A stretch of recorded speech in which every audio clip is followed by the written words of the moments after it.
ముసుగు వేసుకొని శౌర్యని కిడ్నాప్ చేయబోతున్న శ్రీధర్ చెంప పగలగొట్టిన శివనారాయణ, షాక్లో పారిజాతం జ్యోత్స్న. ఇది ఎలా జరగబోతుందో తెలుసుకోవాలి అనుకుంటే కనుక ఈ ఎపిసోడ్ని అయితే పూర్తిగా చూసి లైక్ చేయండి. అలాగే మన ఛానల్ని ఎవరైనా కొత్తగా చూస్తున్నట్లయితే కార్తీక దీపం అప్డేట్స్ కొరకైతే మన ఛానల్ని తప్పకుండా సబ్స్క్రైబ్ చేసుకోండి. ఇంకా ఎపిసోడ్లోకి వెళ్ళిపోతే ఇంకా పెళ్ళికైతే అందరూ వచ్చేస్తూ ఉంటారు. పెళ్ళిలో ఇంకా కార్తీక్ని దీపని కూడా పీటల మీద కూర్చోబెడతారు.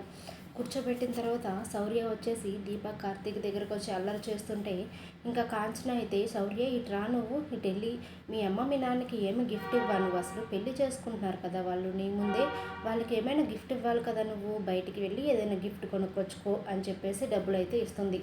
అది తీసుకుని వెళ్ళిన శౌర్య అయితే ఇంకా గిఫ్ట్ కొనడానికి అయితే బయటికి వెళ్తుంది. బయటికి వెళ్ళి గిఫ్ట్ తీసుకుని వస్తూ ఉండగా ఇంకా జ్యోత్స్న అలాగే పారిజాతం శ్రీధర్ ముగ్గురు కూడా బయటికి వెళ్ళి మాట్లాడుకుంటూ ఉంటారు. ఇంకా జ్యోత్స్న చెప్తుంది, మావయ్య నేను చెప్పింది గుర్తుంది కదా, శౌర్యని మనం కిడ్నాప్ చేస్తేనే ఈ పెళ్ళి ఆగుతుంది. శౌర్యని కిడ్నాప్ చేసి ముహూర్తం టైం అయిపోయిన తర్వాత వదిలిపెడదాం. అలా వదిలిపెడితే ఈ పెళ్ళి ఆగిపోతుంది, ముహూర్తం దాటిపోతుంది. కాబట్టి మళ్ళీ ముహూర్తం చూసే సాహసాలు అయితే చేయరు తాతయ్య వాళ్ళు. కాబట్టి ఈ శౌర్యని కిడ్నాప్ చేయాలి మనం అని అంటూ ఉంటుంది. సరే మేనకోడలా, నువ్వేం చేయమంటే అది చేస్తాను, ఇప్పుడు నన్ను ఏం చేయమంటావు అని చెప్పేసి శ్రీధర్ అయితే అడుగుతాడు. మావయ్య నువ్వు ఏదైనా దుప్పటి కానీ ఏదైనా ముసుగు వేసుకొచ్చి శౌర్య అనేది కిడ్నాప్ చేసి తీసుకువెళ్ళు, నోరు మూసేసి అని చెప్పగానే ఇంకా శ్రీధర్, ఏంటి నేను ఆ పిల్లదాన్ని కిడ్నాప్ చేయాలా? మా అమ్మ మనవరాళ్ళు కలిసి నాన్నమ్మ మనవరాళ్ళు కలిసి నన్ను దొంగని చేశారా చివరికి మీరు అని చెప్పేసి అంటూ ఉంటాడు. ఇంకా పారిజాతం అయితే, అల్లుడు నువ్వు నా అల్లుడు అన్న విషయం అందరికీ తెలుసు, నాకు తెలుసులే, కానీ నా మనవరాలు చెప్పినట్టు చెయ్యి అల్లుడు, చేస్తే ఈ పెళ్ళి ఆగిపోతుంది కదా, నీ కొడుకు జీవితం కూడా బాగుపడుతుంది, తర్వాత నా మనవరాలకి నీ కొడుక్కి మనం పెళ్లి చేయొచ్చు అని చెప్పేసి అంటూ ఉంటుంది పారిజాతం. అవును అత్తయ్య గారు, ఆ దీపని నా కొడుకు జీవితం నుండి తప్పించాలి. ఆ దీపని పెళ్లి చేసుకున్న తర్వాతే నా కొడుకు జీవితం తలకిందులైపోయింది. సీఈఓగా ఉండాల్సిన నా కొడుకు ఇలా రోడ్లమ్మటే పట్టుకొని సైకిల్ వేసుకొని స్కూటీలు వేసుకొని తిరుగుతున్నాడు. కారులో ఉండి కాలు కూడా కింద పెట్టని నా కొడుకు ఈరోజు ఇలా చేశాడు. అది కేవలం దీప వల్లే. ఆ దీప నా కొడుకు జీవితంలో బయటికి వెళ్ళిపోతే నా కొడుకు జీవితం బాగుపడుతుంది. దానికోసం నేను ఏమైనా చేస్తాను. ఇలా మనసు మార్చుకొని వచ్చానని అందరూ అనుకుంటున్నారు, కానీ నేను నా మనసు మార్చలేదు. కేవలం నా షర్టు మాత్రం మార్చుకొని వచ్చాను. ఈ పెళ్ళి ఆపడం కోసమే నేను వచ్చాను. కాబట్టి ఖచ్చితంగా ఈ పెళ్ళి ఆపే తీరదాము. నేను కిడ్నాప్ చేస్తాను శౌర్యని అని చెప్పేసి ముసుగు వేసుకొని అయితే బయలుదేరతాడు. ఇంకా శౌర్య అయితే చాలా ఆనందంగా మాట్లాడుకుంటూ వస్తుంది. మా మమ్మీ డాడీ చాలా అందంగా ఉన్నారు ఈరోజు, వాళ్ళకి ఎలాగైనా సరే ఈ గిఫ్ట్ నేను ప్రజెంట్ చేసి వాళ్ళకి సర్ప్రైజ్ ఇవ్వాలి. వాళ్ళు నా గిఫ్ట్ని చూడగానే షాక్ అయిపోవాలి, నన్ను ఇద్దరు కూడా ముద్దు పెట్టుకోవాలి అని చెప్పేసి శౌర్య అనుకుంటూ వస్తుంది. అలా అనుకుంటూ వస్తుండగా ఇంకా అనసూయ అయితే బయటికి వస్తూ ఉంటుంది.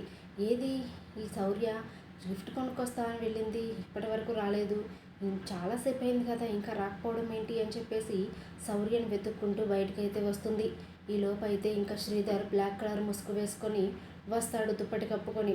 అలా వచ్చి శౌర్య దగ్గరికి అయితే వెళ్తే ఇంకా శౌర్య అడుగుతూ ఉంటుంది, ఏంటి తాత, ఏంటి అలా దుప్పటి కప్పుకొచ్చావు, అమ్మా నాన్నకు పెళ్లి జరుగుతుంటే నువ్వు బయట ఏం చేస్తున్నావు అని చెప్పేసి అంటూ ఉండగా ఇంకా శ్రీధర్ అయితే శౌర్య నోరు మూసేస్తాడు. నోరు మూసేసి శౌర్యను పట్టుకొని వెళ్ళిపోతుంటే ఇంకా అనసూయ చూసి గట్టిగా అరుస్తూ ఆ దగ్గరలో ఉన్న కర్ర పట్టుకొని శ్రీధర్ తల మీద కొడుతుంది. అలా కొట్టగానే ఒక్కసారిగా శ్రీధర్ అయితే ముసుగు తీసేస్తాడు.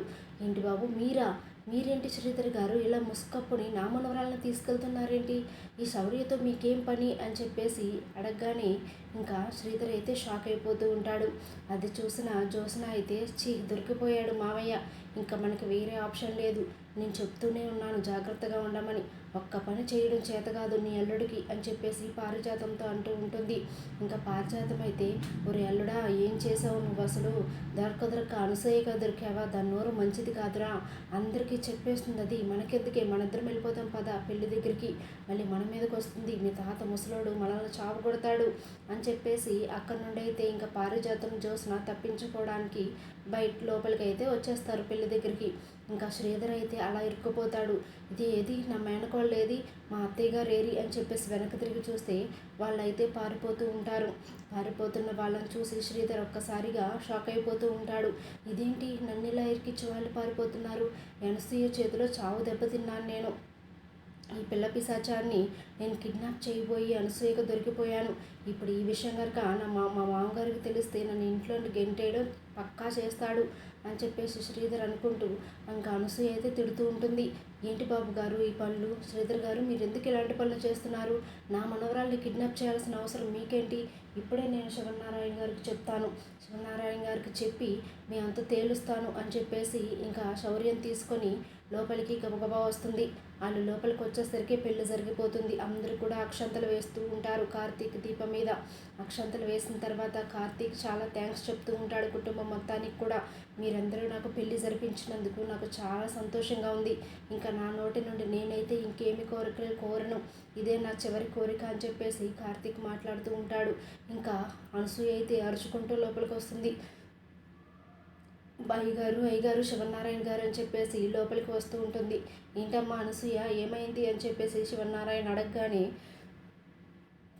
అనసూయ జరిగింది మొత్తం చెప్తుంది. కావాలంటే ఈ బుడ్డదే సాక్ష్యం, ఈ బుడ్డదాన్ని అడగండి అని చెప్పగానే అవును తాతయ్య, ఈ తాతయ్య నన్ను ముసుగు వేసుకొచ్చి తీసుకెళ్ళబోతుంటే మా నాన్నమ్మ వచ్చి కాపాడింది అని చెప్పేసి ఇంకా శౌర్య చెప్పగానే శివనారాయణ కోపంతో ఊగిపోతూ ఉంటాడు.